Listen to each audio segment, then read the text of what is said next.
انگلی لگاؤ تو ڈھہ کر گرے۔ یہ عورت کیا کہہ رہی ہے؟ کیا کیا ہے تم نے؟ ہاں، کس کی بچی ہے یہ؟ نگین مجھے جواب دو۔ وہاج اس کے بازو کو پکڑے برہمی سے کہہ رہا تھا۔ اس کی آنکھیں خوفناک لگتی تھیں، ویسی جیسی وہ اسے مارتے وقت ہو جایا کرتی تھی۔ نگین بس پلک جھپکے بغیر غائب دماغی سے اسے دیکھ رہی تھی۔ ڈاکٹر جھوٹی ہے وہ اس نے اٹک اٹک کر کہنا شروع کیا۔ یہ ہماری بیٹی ہے۔ وہ سفید پڑتے چہرے کے ساتھ بمشکل بول رہی تھی، آنکھیں بھیگ رہی تھی۔ وہاج اب اسے بازو سے پکڑ کر گھر لے جا رہا تھا۔ وہ کھینچتی ہوئی ساتھ چلی جا رہی تھی۔ مہر کو وہاج نے اٹھا رکھا تھا۔ مجھے صاف صاف بتاؤ نگین، یہ کیا بکواس ہے؟ ورنہ خدا کی قسم تم ابھی مجھے جانتی نہیں ہو۔ وہ گھر آ چکے تھے اور اب اسے وہاج اس کے سر پر کھڑا نگین بس آنکھیں فرش پر ٹکائے بیٹھی تھی۔ اس کے دماغ میں جھکڑ چڑھ رہے تھے۔ کچھ بکو بھی اب۔ وہ دھاڑا تھا۔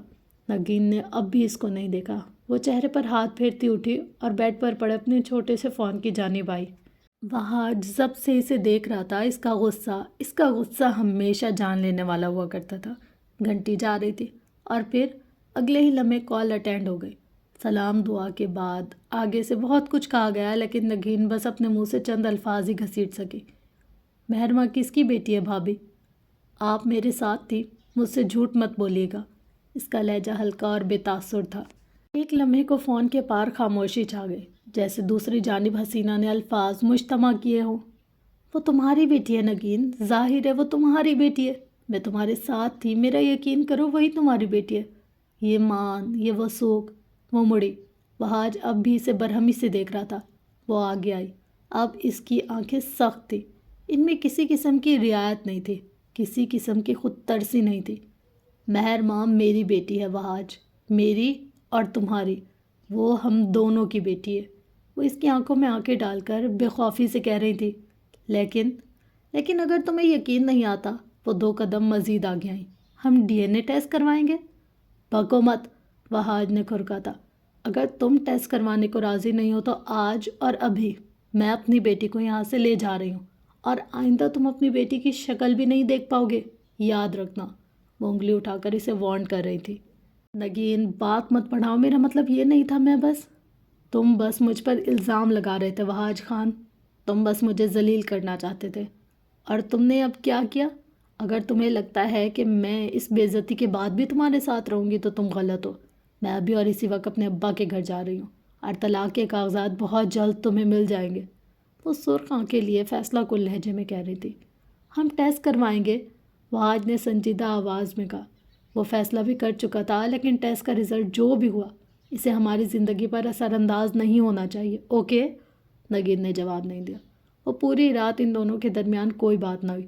نگین مار سہ سکتی تھی، لیکن کردار پر داغ نہیں۔ اگلی صبح وہ دونوں ایک دوسرے سے نظر ملائے بغیر ہسپتال آئے تھے۔ یہ نگین کی دوست کا ہسپتال تھا۔ وہاج باہر بینچ پر بیٹھا تھا، سادہ سفید قمیض شلوار میں مربوط، ہلکی داڑھی، وجیہ مرد، آج سخت پریشان تھا۔ ہاتھوں میں مہر کو لیا ہوا تھا۔ یہ بچی اسے کبھی اپنے جیسی نہیں لگی تھی، کبھی نگین جیسی نہیں لگی، لیکن اس کے وہم و گمان میں بھی نہیں تھا کہ یہ بچی اس کی نہیں ہوگی۔ دفتن ایک کہاٹ ہوئی۔ اس نے سر اٹھا کر دیکھا، سامنے نگین تھی، اس کے ساتھ ڈاکٹر بھی۔ وہ کچھ پوچھ نہیں سکا۔ کیا اسے کچھ پوچھنا چاہیے تھا؟ نگین آہستگی سے اس کے ساتھ بیٹھ گئی۔ کیا رزلٹ ہے؟ نگین کی آواز آہستہ تھی، بے حد آہستہ۔ ڈاکٹر نوین نے اپنا گلا تر کیا، نگین کو ایک محتاط نظر سے دیکھا۔ نگین، ہم اندر چل کر جو بھی بات ہے یہیں کرو، وہاج نے کھری کھری کہہ دی۔ نوین نے ایک معذرت خواہ نظر نگین پر ڈالی۔ یہ بچی وہاج کی نہیں ہے۔ الفاظ تھے کہ زہر۔ نگین نے بھی یقینی سے سر اٹھایا۔ وہاج کا چہرہ سرخ ہوا، گردن کی نسیں بھولنے لگی۔ اس کا جی چاہا زمین میں گڑ جائے۔ ہو سکتا ہے بچی بدل گئی ہو، ہسپتال میں ایسا ہوتا رہتا ہے۔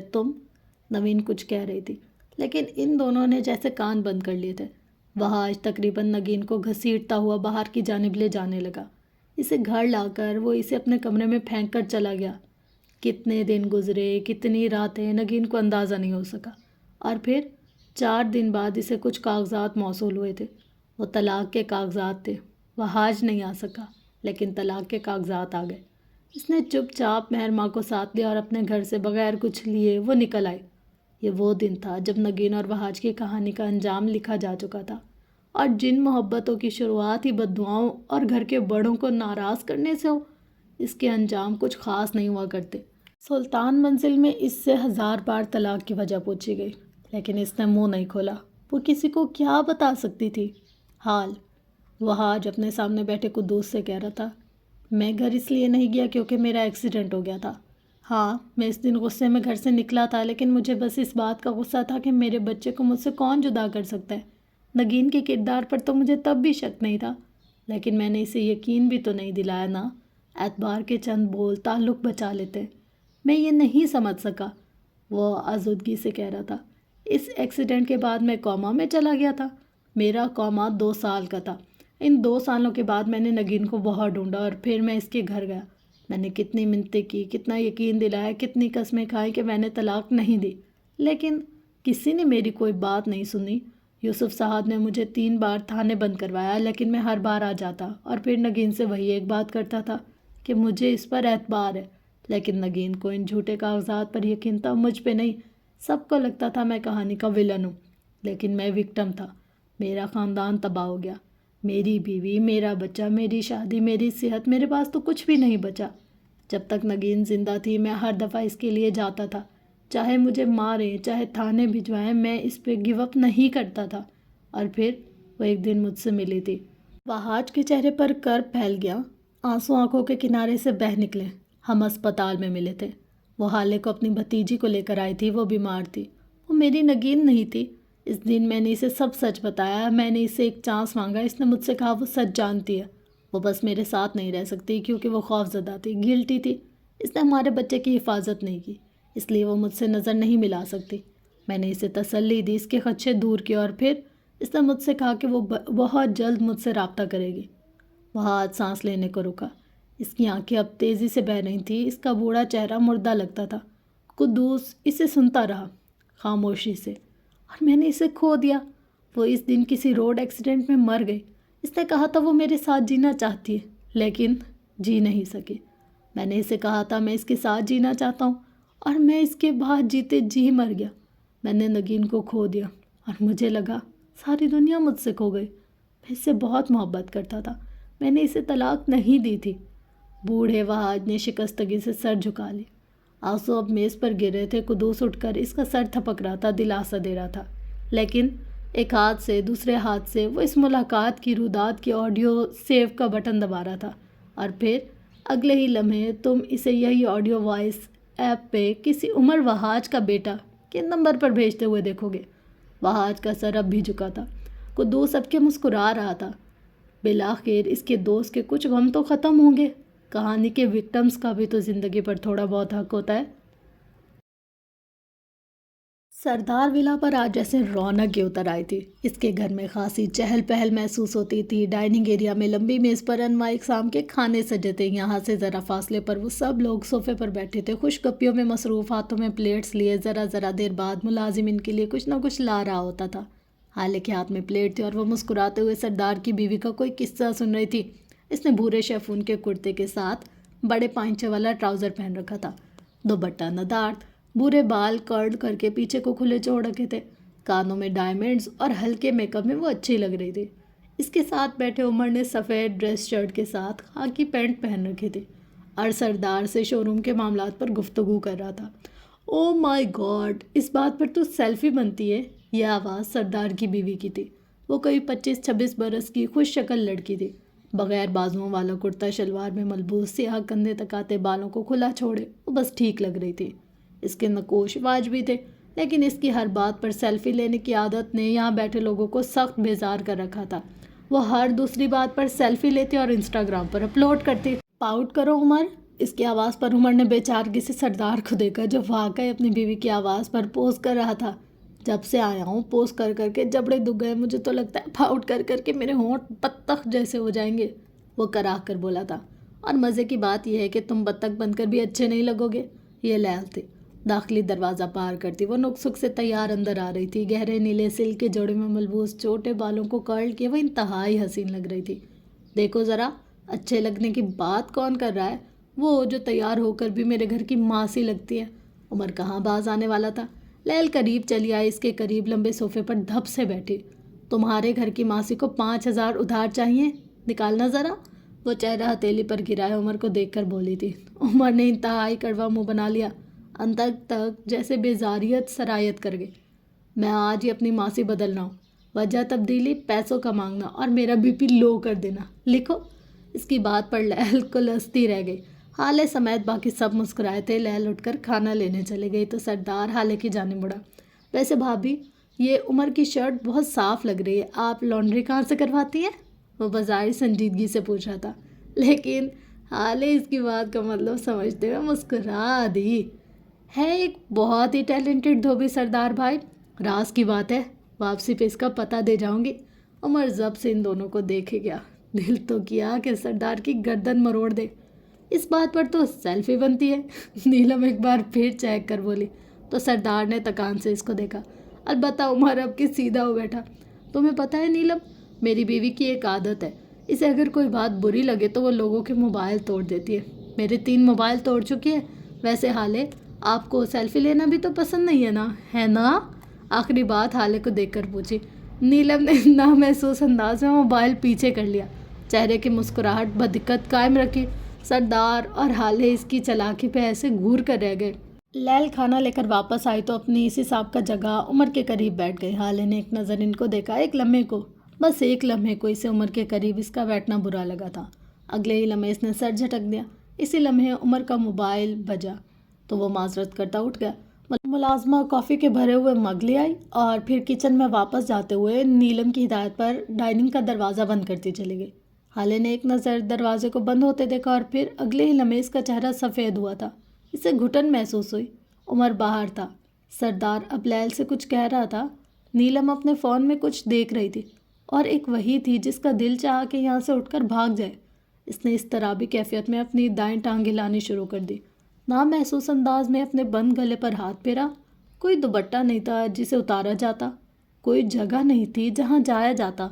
وہ پینک نہیں کرے گی، اس نے خود سے وعدہ کیا تھا، لیکن اب اس کا جسم پسینے سے بھیگ رہا تھا۔ حالے، کافی لے لو نا۔ سردار کی بیوی نے مگ اس کی طرف بڑھایا۔ حالے کے ہاتھوں میں سکت نہیں تھی کہ وہ اس مگ کو تھام سکے۔ وہ مٹھی سے صوفے کو بھینچے ہوئے تھی، آنکھیں اب سرخ مردہ سی ہونے لگی۔ عمر کہاں ہے؟ اس کے لبوں سے ٹوٹے پھوٹے الفاظ نکلے۔ لیل نے جھٹکے سے گردن موڑ کر اس کو دیکھا اور پھر اس کا دل دھک سے رہ گیا۔ اسے ایک بار پھر پینک اٹیک ہو رہا تھا۔ اگر اس کے نروز مضبوط نہ ہوتے تو اب تک وہ چیخ چلا رہی ہوتی۔ لیل فوراً اٹھ کر دروازے تک گئی اور اسے پوری طرح کھول دیا، پھر واپس حالے تک آئی۔ اس نے سانولے چہرے والی لڑکی کو اپنے قریب آتے دیکھا۔ وہ اس سے کچھ کہہ رہی تھی۔ حالے غائب دماغی سے اسے سن رہی تھی۔ سردار اور نیلم ہونکوں کی طرح اسے دیکھ رہے تھے، وہ اس کی حالت سمجھ ہی نہیں پا رہے تھے۔ حالے اٹھی اور باہر کی جانب لپکی۔ لیل تعصب سے اسے دیکھتی رہ گئی۔ باہر آ کر اس نے گہری سانس لی۔ اندر لیل نے سردار اور نیلم کو مختصر سب کہہ سنایا۔ چند منٹ وہ باہر کھڑی خود کو نارمل کرتی رہی، آنکھیں ابل ابل کر آنسو بہانا چاہتی تھی، لیکن وہ ضبط کیے کھڑی رہی۔ اندر جانے میں الگ شرمندگی تھی۔ وہ کیسے ان سب کا مقابلہ کرے گی؟ کچھ دیر بعد وہ اندر آئے۔ خلاف توقع کسی نے کچھ نہیں پوچھا۔ چند منٹ پہلے جیسے کچھ ہوا ہی نہیں تھا۔ حالے کو ذرا تقویت ہوئی۔ اسی پل عمر بھی اندر آیا، لیکن اس کا چہرہ مختلف تھا۔ وہ اسپاٹ اور بے تاثر بھی تھا۔ سردار اٹھ کر اس تک آیا۔ کیا کچھ ہوا ہے؟ کس کی کال تھی؟ تم پریشان لگ رہے ہو۔ وہ ان دوستوں میں سے تھا جو دوست کم ماں باپ زیادہ بنتے، دوست کا چہرہ دیکھ کر سب پہچان لینے والے۔ کچھ نہیں ہوا، کیا ہونا تھا؟ وہ لاپرواہی سے بولا۔ خیر، اب ہم نکل رہے ہیں، پھر بات ہوگی، اس نے اپنی چیزیں سمیٹتے ہوئے کہا۔ حالے اپنی حالت چھوڑ کر اس کو دیکھے گئی۔ کیا تھا جس نے اسے اتنا ڈسٹرب کر دیا تھا؟ وہ بغیر کسی کی طرف دیکھے باہر نکل گیا۔ یہاں سب اس کے دوست تھے۔ وہ جانتے تھے جب عمر نے کہہ دیا کچھ نہیں ہوا تو وہ بات نہیں بتائے گا۔ وہ اس رویے کے عادی تھے، سو نارمل ہے۔ حالے اس کے پیچھے گئی۔ وہ عمر سے پوچھے گی اور اسے بتانا ہوگا کہ کب تک وہ اپنی تکلیف خود تک محدود رکھے گا۔ آج یاقوت اور نرمین کا ولیمہ تھا۔ کل وہ نرمین مغل سے آفیشیلی نرمین مرزا بن چکی تھی۔ ولیمہ کی تقریب جلد ختم ہو گئی تھی، سو وہ گھر چلے آئے تھے۔ نرمین یاقوت کے کمرے میں تھی۔ کل ساری رات وہ اپنے دوستوں کے ساتھ رہا تھا اور نرمین اپنے فلیٹ پر۔ آج وہ اسے گھر لے آیا تھا۔ نو کی 1000 دھمکیوں اور تائید کے بعد اس کا کمرہ کسی بھی سجاوٹ سے عاری تھا۔ گرے ڈنر سوٹ میں ملبوس وہ اپنے اپنے کمرے میں آیا تو نرمین سامنے ہی بیٹھی تھی۔ سنگار میں اس کے سامنے وہ لباس تبدیل کر چکی تھی اور اس وقت سادہ کپڑوں میں تھی۔ یاقوت نے اندر آ کر کوٹ اتارا اور نرمین کی طرف ذرا کی ذرا نظر ڈالی، پھر آگے بڑھایا، خود کو بیڈ پر پھینکنے کے انداز میں گرا دیا۔ نرمین کا دل اچھل کر حلق میں آیا۔ سچ تھا کہ وہ اب بھی اس سے خوفزدہ تھی۔ کچھ دیر اسی طرح پڑے رہنے کے بعد وہ سیدھا ہوا، کوہنی کے بل لیٹ کر فرصت سے نرمین کی پشت کو دیکھا۔ وہ تمہارا کلاس فیلو اسد، وہ کیوں آیا تھا آج؟ ہلکے سرسری لہجے میں اس نے بات کا آغاز کیا۔ اچھا ٹھیک ہے، غلطی ہو گئی، اب ایسا بھی کیا ہے جو بات ہی نہیں کر رہی؟ نرمین جواب دیے بغیر اٹھی، صوفے کی طرف بڑھائی اور آنکھوں پہ ہاتھ رکھے لیٹ گئی۔ آئندہ میں اسے آس پاس نہ دیکھوں تمہارے، اور فون بھی نہ آئے اس کا، اس لڑکے سے اچھی وائبز نہیں آتی۔ اس نے ایک بار پھر تنبیہ کی۔ فکر مت کرو، تمہارے جیسا نہیں ہے، وہ ریپسٹ نہیں ہے، ریپ نہیں کرے گا، بے تاثر اور روبوٹک انداز میں کہا گیا۔ یاقوت کے مانو پورے بدن میں شرارے دوڑ گئے۔ وہ اپنی جگہ سے اٹھا اور ایک ہی جست میں نرمین تک آیا، اس کا بازو پکڑ کر کھینچ کر سیدھا کر کے بٹھایا۔ نرمین کا سانس حلق میں اٹک گیا، وہ بے اختیار پیچھے کوئی۔ اسے یاقوت سے خوف آتا تھا۔ وہ سرخ ہوتی آنکھیں اس کے چہرے پر مرکوز کیے سختی سے اس کا بازو جکڑے ہوئے تھا۔ کیا بکواس کی ہے ہاں؟ وہ برہمی سے بولا۔ شرافت سے پیش آ رہا ہوں، اس کا مطلب یہ نہیں ہے کہ سر چڑھ جاؤ میرے، اپنی اوقات مت بھولو تم۔ نرمین سفید پڑتے چہرے کے ساتھ اسے دیکھے گئی۔ وہ آج پھر سے وہی یاقوت لگا تھا، خوف زدہ کر دینے والا، ڈرانے والا۔ وہ سن ہوئی اس کے سامنے بیٹھی تھی، جسم جیسے ہلنے سے انکاری تھا۔ میں جب کہہ رہا ہوں وہ لڑکا مجھے تمہارے آس پاس نہیں دکھنا چاہیے تو مطلب نہیں چاہیے۔ ایک بات تمہارے دماغ میں کیوں نہیں گھستی؟ اس کا لہجہ بلند نہیں تھا، سخت تھا، بالکل ویسا جیسا اس رات، اس لمحے، اس لمس میں۔ آج بھی حقارت تھی، ذلت تھی۔ آج پہلی اور آخری بار کہہ رہا ہوں، اب بیوی ہو میری، ڈیڈ کے کہنے پر شادی ضرور کی ہے لیکن اب آزاد نہیں کروں گا، اس لیے۔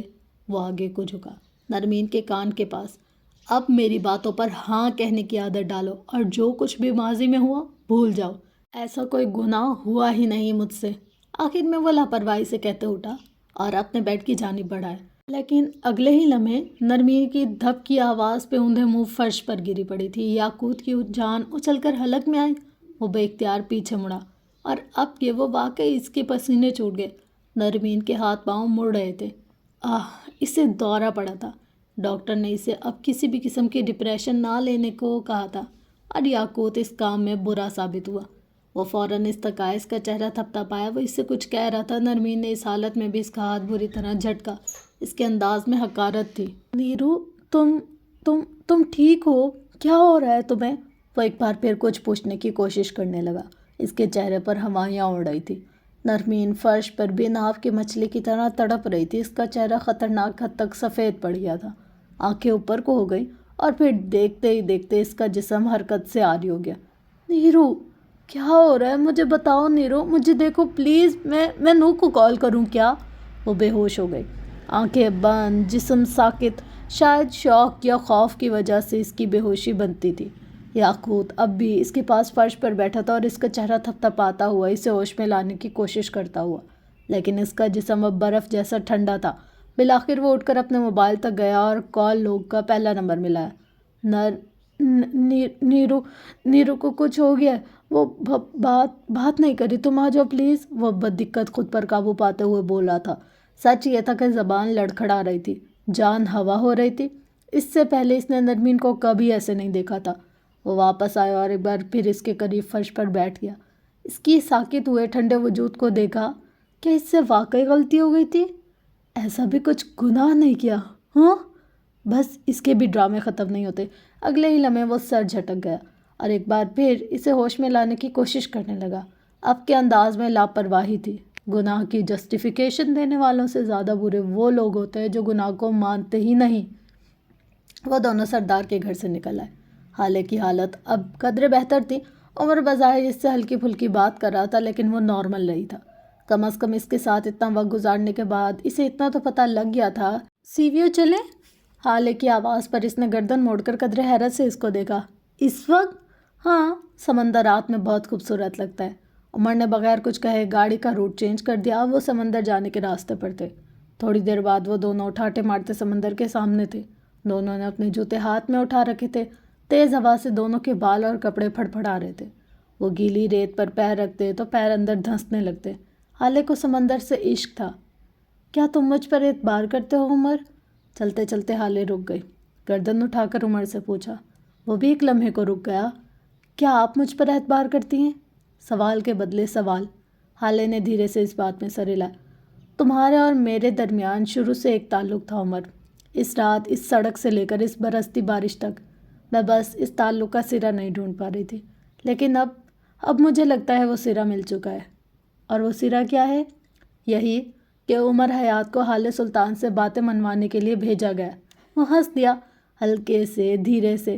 وہ آدھی رات میں سڑک پر زخمی حالت میں بھی بات بنوا سکتا ہے، اور ریسٹورنٹ میں بیٹھ کر بھی بات بنوا سکتا ہے، اور کالج کے گراؤنڈ میں کھڑے ہو کر بھی اپنی چلا سکتا ہے۔ عمر ہنستا ہی گیا۔ وہ شاید پہلی بار اتنا ہنسا تھا۔ حالے اسے دیکھتی رہی۔ آپ مجھ سے نفرت کرتی تھیں، کیا اب بھی کہیں دور آپ کو مجھ سے نفرت ہے؟ تھوڑی دیر بعد وہ سنجیدگی سے پوچھ رہا تھا۔ پیروں کا شور، پیروں کے نیچے نرم ریت، اور سامنے کھڑی یہ لڑکی، وہ اس منظر کو کبھی بھول نہیں سکے گا۔ حالے گہری سانس لے کر آگے چلنے لگی۔ عمر نے اس کے ساتھ قدم بڑھائے۔ مجھے تم سے نفرت تھی عمر، بہت نفرت تھی، کیونکہ مجھے لگتا کرتا تھا میرے ساتھ جو کچھ بھی ہوا تم نے کیا، یا پھر تمہاری وجہ سے ہوا۔ وہ نرم ریت پر چلتے ہوئے کہے جا رہی تھی۔ دور کہیں ٹھیلے پر شاید کوئی تکے بنا رہا تھا، خوشبو یہاں تک آتی تھی۔ مجھے لگتا تھا میں شاید تمہیں کبھی معاف نہیں کر سکوں گی، شاید ساری زندگی تم سے نفرت کرتی رہوں گی، کیونکہ میں ایسی ہی تھی۔ میں جن کو چھوڑ دیتی ہوں انہیں دفنا دیتی ہوں، اور قبروں کو مڑ کر نہیں دیکھا کرتے۔ میں نے کافی دوست کھوئے، کئی لوگوں کو چھوڑا، کیونکہ میں صفائی کا موقع نہیں دیا کرتی، یا پھر میری ناک اونچی ہے۔ میں صفائی سن کر ان کو معاف کر کے خود کو جھکا نہیں سکتی، حالانکہ یہ بہت بری عادت ہے۔ عمر نے لقمہ دیا۔ حالے نے اس بات میں سر ہلایا۔ صحیح کہا، یہ اچھی عادت نہیں ہے، لیکن میں ایسی ہی ہوں، ججمنٹل ہوں، بہت جلد رائے قائم کر لیتی ہوں، بہت جلدی شک کر لیتی ہوں، اور پھر لوگوں سے دور ہو جاتی ہوں بغیر کچھ کہے سنے۔ میں نے کہا نا، میں جنہیں چھوڑ دیتی ہوں انہیں دفنا دیتی ہوں۔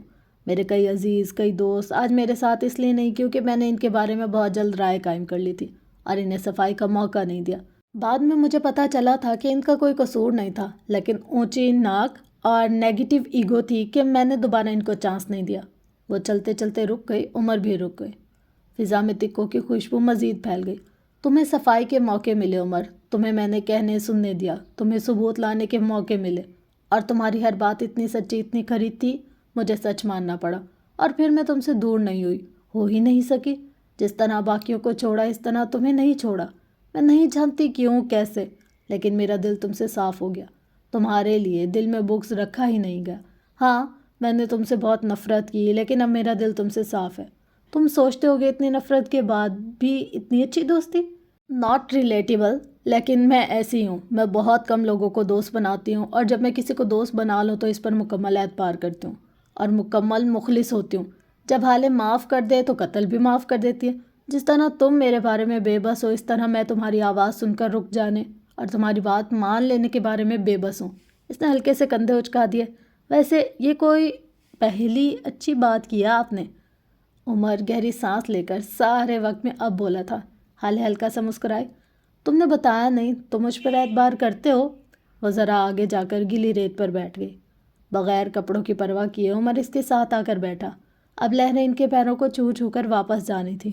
ذرا فاصلے پر کوئی لڑکا کسی لڑکی کے لیے خالص تیاری کر کے ایک مکمل خوبصورت سیٹ اپ سجائے روشنی اور سرخ پھولوں کے درمیان اسے پرپوز کر رہا تھا۔ لڑکی خوشی سے اچھل رہی تھی، لڑکا اسے والہانہ نظروں سے تک رہا تھا۔ منظر مکمل تھا۔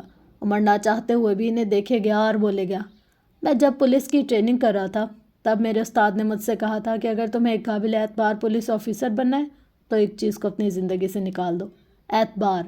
حالے اچنبھے سے اسے دیکھے گئی۔